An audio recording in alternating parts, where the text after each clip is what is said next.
தமிழகம் எங்கும் கிளைகள் கொண்ட Annamal institute of hotel management and hospital management படிப்பில் சேர்வதற்கான அட்மிஷன் நடைபெறுகிறது.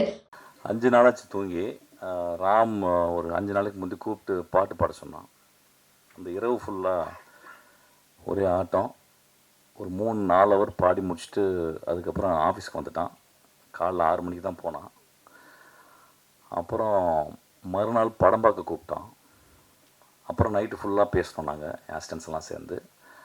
அப்புறம் நேற்று வந்து சசி நான் கதை சொல்ல வந்தார். அதுக்கப்புறம் வந்து நைட்டு 12 மணிக்கு விக்கி வந்து படம் பார்க்க கூப்பிட்டான். இன்றைக்கி காலையில் வரைக்கும் இன்றைக்கி வரைக்கும் தூங்கலை. அப்போ மத்தியானம் பார்த்தா இவ்வளோ லென்த்தாக இருந்துச்சு இந்த விழா. அப்புறம் நான் ரொம்ப எதிர்பார்க்குறீங்க, என்ன பேச போகிறேன்னு எனக்கே தெரியல. ரேண்டமாகவே ஆரம்பிப்போமே.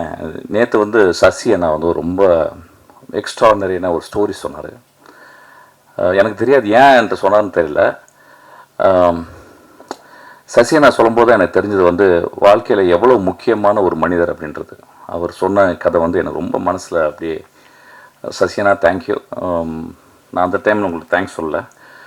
அதுக்கப்புறம் சசியை நான் போன பிறகு நான் சசிக்கு வந்து ஃபோன் பண்ணி இவ்வளோ ஸ்ட்ராங்கான ஒரு கதை சொல்லியிருக்கீங்க, இது வந்து ராஜா இல்லையா அப்படின்னு கேட்டு, அதுக்கப்புறம் வந்து தியாகராஜன் குமாரஜா கேட்டு, தியாகராஜன் குமாரஜா ராஜாட்ட கூட்டு போங்க அப்படின்னு சொல்லி அது அப்படியே ஆச்சு. ஒரு ஐ திங்க் ஒரு 8 வருஷம் முன்னாடி இருக்கு நினைக்கிறேன். ஒரு பார்ட்டியில் குடிச்சிக்கிட்டு இருக்கும்போது சிவா வந்தான். அவனும் நில்றா விடுறா, அவனும் ஒரு இதை எடுத்து வந்தான். நான் 4 பேருக்கு அடிச்சிருப்பேன்னு நினைக்கிறேன். அவன் நேராக வந்து சேர்ஸ் அடித்தான். அடிச்சுட்டு, சார் நம்ம 2 பேரும் சேர்ந்து ஒரு காமெடி பண்ணலாமா சார் அப்படின்னா.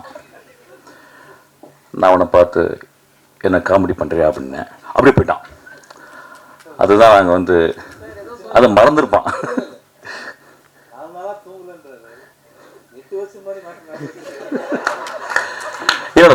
நான் சினிமாவுக்கு வந்தாலும் தூங்கலடா, டோன்ட் வரி. நான் இப்போ போனாலும் தூங்க மாட்டேன், கவலைப்படாத. போனவுடனே டான்ஸ் சார் வந்துடுவார் ஆஃபீஸ்க்கு.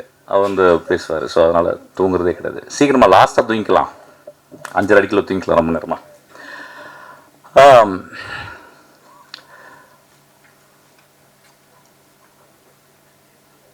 நான் நிறைய மேடைகள் வந்து என்னை வந்து சினிமா விழாக்களுக்கு வந்து கூப்பிட்றாங்க. தயவுசெய்து கூப்பிடாதீங்க.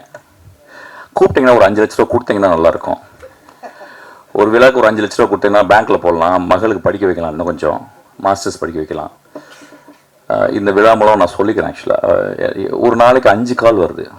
அதாவது அடுத்த மாதம் வர ரிலீஸ் ஆக போகிற ஃபங்க்ஷன், ஆடியோ ஃபங்க்ஷன், பட விழா, அப்புறம் அப்படிலாம் சொல்கிறாங்க. ஸோ இந்த விழா மூலிமா நான் சொல்லிடுறேன், தயவுசெய்து கூப்பிடாதீங்க. நிறைய வேலை இருக்குது எனக்கு, நிறைய கதைகள் பண்ணிக்கிட்டு இருக்கேன், படிக்கிறேன் நிறைய. இப்போ தான் படிக்க டைம் கிடச்சிருக்கு.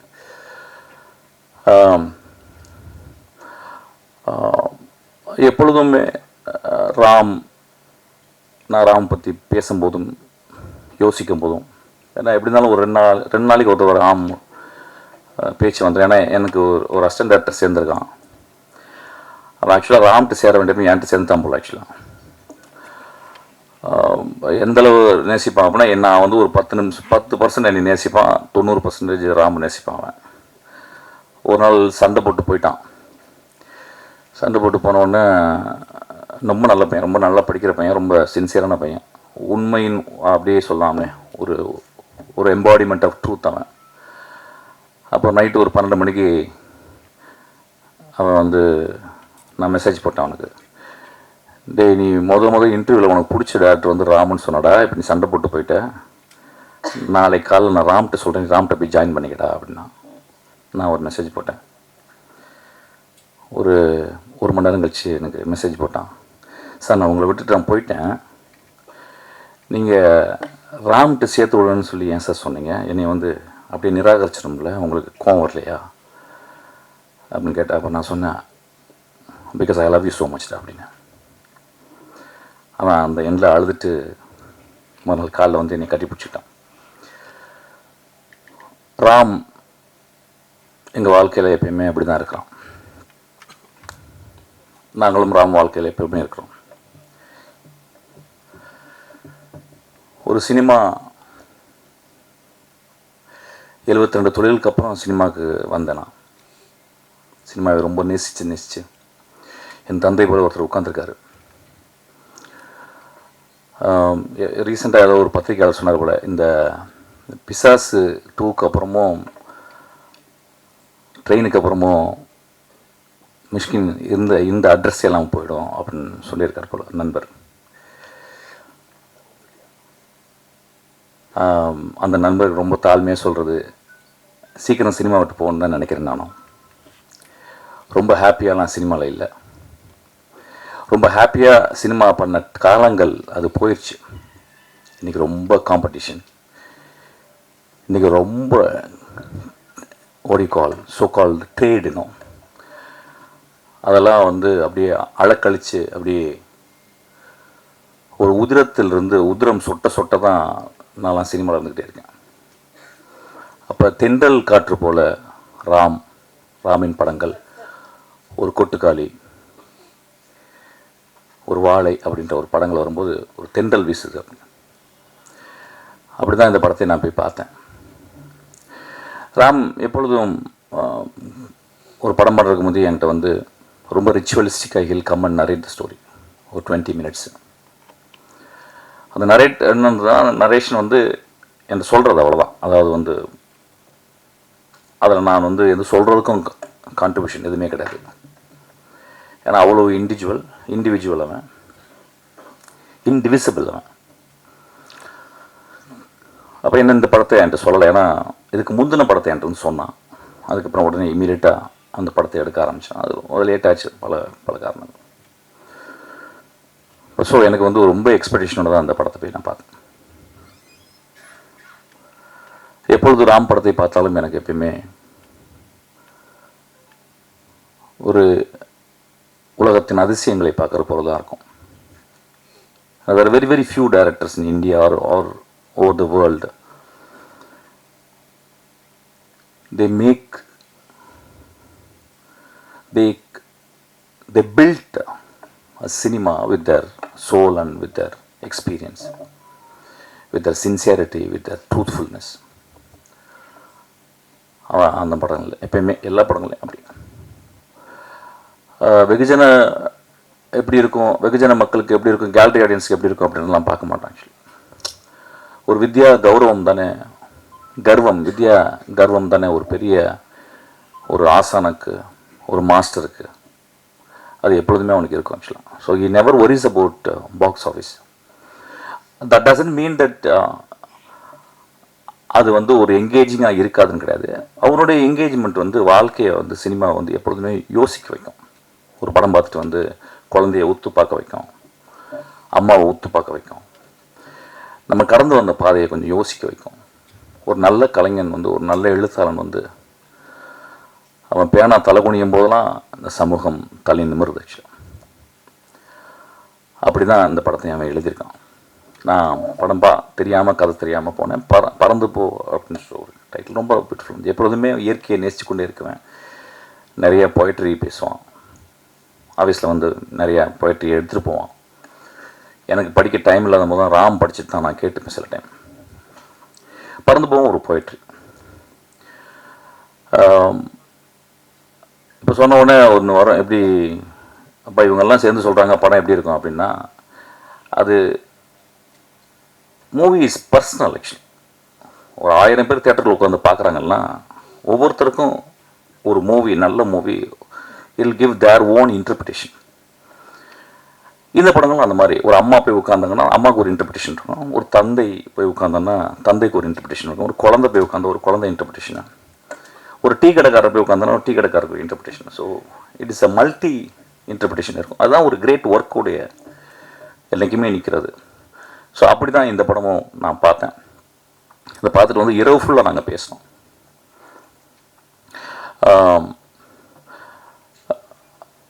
இந்த படத்தில் வந்து எனக்கு ரொம்ப பிடிச்சது வந்து, நான் ரொம்ப ஸ்ட்ரக்சரலிஸ்ட்டு. ஏன்னா நான் டீச் பண்ணுறேன் சினிமா ஸ்க்ரீன் ரைட்டிங். வருஷத்துக்கு ஒரு 3 தடவை நான் போய் டீச் பண்ணுறேன். அப்போ டீச் பண்ணும்போது I made it sure that young பீப்புளுக்கு வந்து I always want to give a structure. ஒரு பாட்டில் இருக்க ஸ்ட்ரக்சர், ஒரு சர்ச்சில் இருக்க ஸ்ட்ரக்சர், ஒரு மேடையில் இருக்க ஸ்ட்ரக்சர், ஒரு டைட்டில் இருக்க ஸ்ட்ரக்சர், ஒரு சேரில் இருக்க ஸ்ட்ரக்சர், வாட்சில் இருக்க structure. So I am always structuralist, very old type actually. அப்போ ராம்கிட்ட வரும்போது நிறையா வாதிடுவாங்க, ஆனால் ஸ்ட்ரக்சர் வேணாண்ணா, ஏன்னா ஸ்ட்ரக்சரே பிடிச்சிருக்கீங்க. இல்லை எனக்கு ஸ்ட்ரக்சர் தேவைப்படுதுடா அப்படின்பேன். இந்த படத்தில் அவன் வந்து ரொம்ப அழகாக ஸ்ட்ரக்சரே இல்லாமல் அண்டர்லைனிங்காக ஒரு ஸ்ட்ரக்சரை, மனிதத்தன்மையை மட்டும் வச்சு ஒரு படமாக பண்ணியிருக்கான். இல்லை ரொம்ப ஆச்சரியமான காம்பினேஷன் கேட்டால் வந்து சிவா வந்தது. ஆக்சுவலாக எனக்கு சிவாவை நம்பிக்கையே இல்லை. சிவா எப்படி இந்த படத்தில் நடிப்பான் இந்த பையன்? ஏன்னா சிவாவை நான் சிவா படங்கள் பார்த்துல கொஞ்சம் நஞ்சு தான் பார்த்துருக்கேன். எனக்கு தெரிஞ்சு என் அசிஸ்டன்ட் சொன்னான், சிவாவை வந்து டிஃபைன் பண்ணான், சார் வேர்ல்டுலே ஒரு ஆக்டரு இந்த மாதிரி ஒரு இல்லை சார், அது என்ன பேசுனாலும் காமெடி வருது, ஆனால் சீரியஸாகவே பேசுகிறாரு, ஒரு ஐரனியே படம் வாழ்க்கை ஃபுல்லாக படம் ஃபுல்லாக இருக்குது சார் அப்படின்னு சொன்னான். ஆக்சுவலாக ஸோ நான் சில கிளிப்பிங்ஸ்லாம் பார்க்கும்போது திடீர்னு போலீஸாக வந்து சிவா வந்து நிற்பான். ஆக்சுவலாக பார்த்தா விழுந்து சிரிப்பாங்க எல்லாருமே தேட்டரில். ஸோ லைஃபினுடைய ஐரனியை வந்து Siva is holding very tight actually. So அவன் வந்து எப்படி இந்த படத்தில் வந்து சேர்ந்தான் அப்படின்னு மன்னிச்சுக்கிட்ட அவன் சொல்கிறேன். ஐ திங்க் ஆமாம் ஆமாம் ஆமாம். ஸோ இல்லை திடீர்னு நம்மளுக்கு தெரியாத பையன் திடீர்னு கோச்சுக்கு போகிறான் அப்படின்னு சொல்லிட்டு, கோச்செல்லாம் ஒன்றும் கண்டுக்க போகிறது இல்லை, பட் இருந்தாலும் சொல்கிறேன் ரொம்ப நாகரிகமாக ஆயிடுது சில டைம். நான் நாகரிகமாக இல்லைவேன், அது இல்லாதவன் திடீர்னு. ஆமாம். ஸோ இந்த ஓடிகால் இந்த இந்த இந்த ஒரு வேதியியல் எனக்கு புரியவே இல்லை ஆக்சுவலாக. அது ராமுடைய எப்பொழுதுமே திடீர்னு யோசிச்சு ஏதாவது ஒன்று எடுப்பான் ஆக்சுவலாக, அந்த முடிவு தான். அவன் ராம வந்து என்கிட்ட சொன்னால் வந்து, ஆனால் நீங்கள் வந்து படம் பாருங்கண்ணா, மம்முட்டி சார் மாதிரி நடிச்சிருக்கானா அப்படின்னா. What a big accolade that actually, comparing with Mammootty, one of the greatest artist I would say in the world and the greatest human being also. Maybe that's the reason he is acting so beautifully. அப்போ நான் என்னடா அது இப்படி ஒரு comparison எடா சொல்கிறேன் அப்படின்னு சொல்லி படத்தில் போய் பார்த்தேன். படத்தை பார்க்கும்போது வந்து சிவா ரொம்ப கஷ்டப்பட்டுருக்கான், ரொம்ப கஷ்டப்பட்டு தான் பண்ணியிருக்கான். ஆனால் இந்த சிவா வந்து இந்த படம் ஒரு பெரிய வெளிச்சம், ஒரு மல்டி ஃபேசட்டட் ஆக்டராக சிவாவை இந்த படத்தில் பார்க்கலாம். ஒரு தகப்பனா ஒரு குழந்தைய சுமந்துக்கிட்டு, தாய் வந்து வேறு இடத்துல இருக்கிறான், அவன் பைக்கில் தன் உடம்புல சுமந்துக்கிட்டு அந்த குழந்தையோட அவன் பயணம், அதில் அவன் மீட் பண்ணுற இடங்கள், அவனும் வாழ்க்கையை கற்றுக்கிறான், அந்த குழந்தை கற்றுக் கொடுக்குது. ரொம்ப பியூட்டிஃபுல்லாக இருந்துச்சு இந்த படம். சிவா வந்து ஒரு இடத்துல ரொம்ப பிடிச்ச இமேஜ் வந்து, தங்குறதுக்கு இடம்லாம் மழை வருது, ஒரு ரோடு ஓரமாக ஒரு சத்திரம் இருக்குது, அந்த சத்திரத்தில் போய் ஒருத்தர் இருக்கார், அவர் ஒரு கேம்ப் ஃபயர் மாதிரி போட்டுருக்கார். ஸோ அங்கே தங்கலான்னு சொல்லிட்டு போய் படுத்துட்டு இந்த குழந்தைய படுக்கும்போது, அது ராமுடைய ஆதி தகப்பன், ஆப்பிரிக்காலேருந்து வருவான்ல அந்த தகப்பன்லேருந்து வந்த அந்த ராம் சொல்கிறான். அதில் சிவா பண்ணுவான், ஒரு லுங்கி எடுத்து தூங்குற குழந்தை காலை கட்டி இவன் கையில் கட்டிக்கிட்டு தூங்குறான். One of the greatest image actually, என் லைஃப்பில் பார்க்க முடியாத ஒரு இமேஜ். அந்த ஒரு இமேஜ் இந்த படம் பார்த்துடலாம், அந்த ஒரு ஜெஸ்ஸருக்கு இந்த இமேஜ் பார்த்துடலாம். ஐ திங்க் இந்தியாவில் அந்த மாதிரி ஒரு இமேஜை, இந்தியாவில் ஒரு ஆக்டர் அந்த மாதிரி ஒருத்தர் பண்ணியிருப்பாருன்னு எனக்கு தெரியல. அது ரொம்ப அழகாக சிவா அப்படியே கடந்து போகிறான் ஆக்சுவலாக. அது என்னென்னா கடைசியில் ஃப்ளிப் என்னன்னா, கடைசியில் குழந்தை கிளம்பி போயிட்டு காலையில் சொல்லடா விட்றா. ஸோ இந்த மாதிரி நிறைய மூமெண்ட்ஸ் படத்தில் நான் ரொம்ப என்கோமியமாக சொல்ல மாட்டேன். ஸோ இப்போ இன்றைக்கி வந்து படம் வந்து இப்போ நிறைய பேர் விமர்சனங்களாக வருது, ஒரு படத்தை பார்த்து எப்படி விமர்சனம் பண்ணணும் எப்படி பண்ணணும் அப்படிலாம் கிடையாதுங்க. விமர்சனம் பிடிச்சவங்க பிடிச்சதும் சொல்லணும், பிடிக்கலன்னு கிழிச்சு தான் ஓடணும். அந்த உரிமை எல்லாருக்குமே இருக்குது. அது என்னுடைய படமாக இருந்தாலும், ராம் படமாக இருந்தாலும், அது யார் படமாக இருந்தாலும். ஏன்னா நல்ல படம் இருக்கும்போது நல்ல படம்னு பத்திரிகையாளங்களோ மிச்சவங்களாம் சொல்லும்போது நம்ம அப்படியே ரொம்ப பயங்கரமாக ப்ரௌடாக இருக்கும். நல்ல படம் இல்லைன்னு அவங்க சொல்லும் போது நம்மளுக்கு பயங்கர கோவம் வருது. இட்ஸ் நம்ம ஈகோ ஹர்ட் ஆகுது. ஸோ அதனால் இந்த படத்தை நீங்கள் பார்த்துட்டு நிச்சயமாக நல்லாயிருக்குன்னு சொல்லுவீங்க, நல்லா இல்லைங்க நல்லான்னு சொல்லுங்கள். ராம் கோச்சிக்க மாட்டான் ஆக்சுவலாக. That will not stop Ram doing great films or me doing great films. ரொம்ப அழகான படம், பாருங்கள். terribly tired. I couldn't talk. I couldn't even phrase words actually. But thank you so much for this opportunity. அப்புறம் என்னுடைய தந்தையார் உட்காந்துருக்காரு. நான் அவர்கிட்ட போகும்போது சண்டை நந்தலாலா பண்ணும்போது, இப்போ அவர் தான் என்னை பத்திரமா பார்த்துக்கிறாரு. ஒரு நாளைக்கு 3 வாட்டி ஆஃபீஸ் வராரு. அடுத்த 3 படம் சொல்லியிருக்காரு. ஆக்சுவலாக அட்வான்ஸ் தான் கொடுக்க மாட்டேன்றாரு. Such a wonderful person. I think மனிதர்கள் வந்து நம்ம வந்து யார் மூலியமாக சொல்லிக்கிட்டே இருப்போம் இப்படி இப்படி அப்படி அப்படின்னு. மனிதர் வந்து கண்ணாடி தான் நினைக்கான்.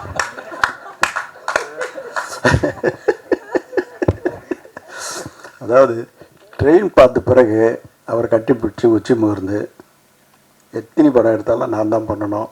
அதுக்கப்புறம் இந்த தம்பி சொல்கிற அத்தனை கதையும் சூப்பராக இருக்குது. இப்போ 2 நாளைக்கு முன்னாடி கூட சொன்னேன், இந்த பாம்பேயில் ஒரு காரில் உட்காந்து ஒரு ஹீரோ மேட்ரு சொன்னியப்பா, அது ரெடி பண்ணி வச்சுக்கோ அப்படின்னா. அதுதான் அவர் அட்வான்ஸ் ஏற்கனவே கொடுத்துருக்குறேன். செலவழிச்சிட்டேன் சார். அது 2-3 பார்ட்டி போன செலவாயிடுச்சு.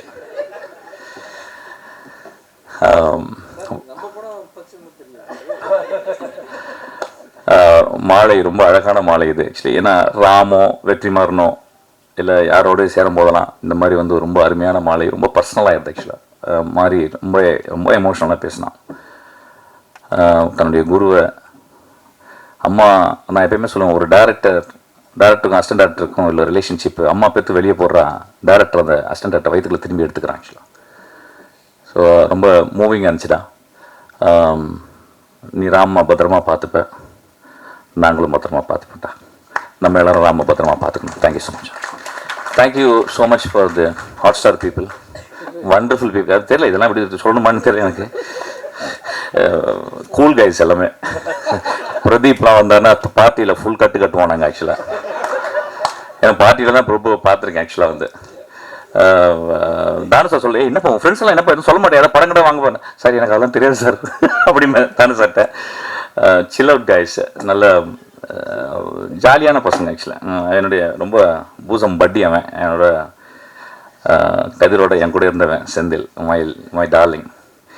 Thank you so much, love you. நான் எதுவும் பேசலையா, போர் அடிச்சிச்சா இன்னைக்கு? ஒன்றும் இல்லைங்க, சரக்கு இல்லை, அடுத்த மேடையில் வச்சுக்கிறேன் ஆக்சுவலாக. அப்புறம் நான் நிறைய பேர் நான் மேடையில் பேசும்போது தண்ணி போட்டு வந்தேன்னே நிறைய பேர் சொல்கிறாங்க ஆக்சுவலாக. நான் நைட்டு தாங்க போடுவேன், மேடையில் போட மாட்டேன். தேங்க்யூ.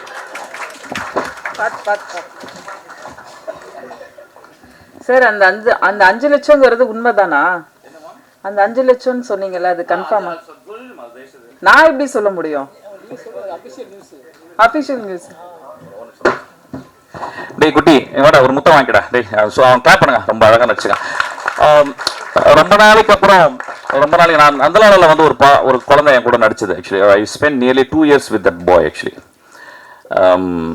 ஸோ அதுக்கப்புறம் ஒரு எக்ஸ்ட்ராடனரி ஆக்டர். குழந்தையோட ஒர்க் பண்ணும்போது பார்த்தீங்கன்னா, ஒரு படம் 4-5 படம் ஒர்க் பண்ணிட்டே இருப்போம். திடீர்னு ஒரு குழந்தையோட ஒரு டேரக்டர் ஒர்க் பண்ணும்போது பார்த்தீங்கன்னா, அந்த குழந்தை அவனுக்கு எல்லாத்தையும் சொல்லி கொடுத்துரும், எல்லா கிராஃப்டிங். அப்படி தான் இந்த படம் ரொம்ப அழகாக பண்ணியிருக்கான். இதுக்கு மேலே நடிக்கக்கூடாது, போய் ஒழுங்காக படிக்கணும், சரியா? அவங்க அப்பா மட்டும் சொல்லிட்டேன் போதும். அப்புறம் இந்த பையன் வந்து அப்படிலாம் பண்ணி பார்ப்பான், சிகரெட்லாம் பிடிக்கிற மாதிரிலாம் பண்ணி பார்ப்பான். ஒழுங்கு போய் வேலை செய்யணும். ஓகே, இது ஓடு படிக்க. I want to give ஒரு applause to ma'am actually. what a beautiful actress she is. ஒரு சின்ன applause கொடு. நான் படம் பார்த்து கேட்டேன், யாரா அந்த பொம்பளை பயங்கரமாக அடிச்சிருக்கு. அப்புறம் தான் சொன்னாங்க மலையாளத்தை பெரிய ஆளா, எனக்கு தெரியாது நம்மளுக்கு.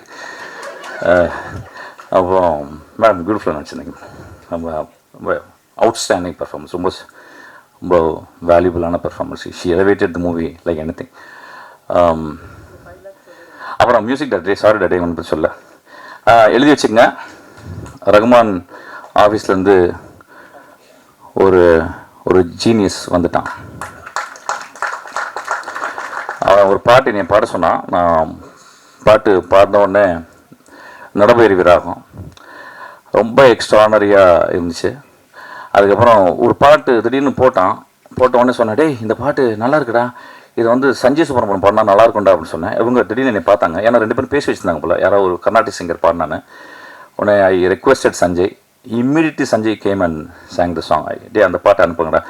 அவன் வந்து ஒரு பெரிய சூறாவளினா ரொம்ப போர் அடிக்குது. ஒரு நீ இருப்படா போடா. நல்ல பையன், ரொம்ப நல்ல பையன். நல்ல, அதாவது நான் என்னோட மியூசிக் டேரக்டரை பார்க்கும்போது ரொம்ப சிம்பிளா பார்ப்பேன். ஒரு ஃப்ரேஸ், அண்ணா கிளியே ஒன்ன தேடுது, அவ்வளவுதான். இது வந்து இன்னும் 50 வருஷம் ஓடிக்கிட்டே இருக்கு. இளங்காத்து வீசுதே, அவ்வளவுதான். ஒரே ஒரு 6 நோட்டு போய் திரும்பி ஒரு 3 நோட்டு திரும்பி வந்த உடனே அந்த பாட்டு அப்படியே மேஜிக்.